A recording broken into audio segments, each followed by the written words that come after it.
In today's video, I am going to teach you how to use the Remove Bg Figma plugin. Start by opening your design in Figma. Give the file a second to load fully so the plugin can access your layers without hiccups. Next, open the plugin. Press Ctrl-K to bring up the Quick Actions bar, then move to the Plugin section. Type Remove.bg in the search and open the plugin from the results.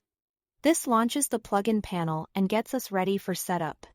Before you can process images, the plugin needs permission to talk to the Remove Bg service.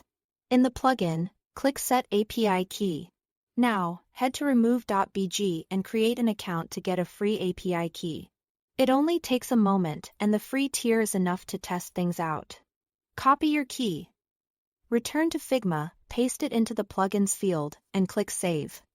Treat this key like a password and keep it private. You'll usually only need to set it once on a given device.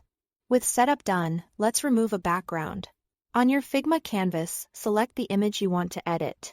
Make sure you've actually highlighted the image layer, not a frame or group around it, so the plugin knows exactly what to process.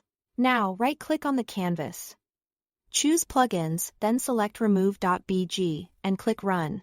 You'll see a short processing step as the image is sent to Remove.bg and returned with the background removed.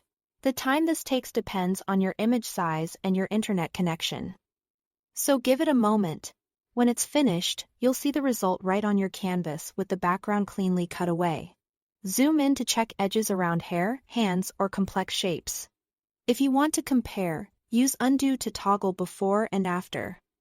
Or duplicate your original image before running the plugin, so you can see them side by side.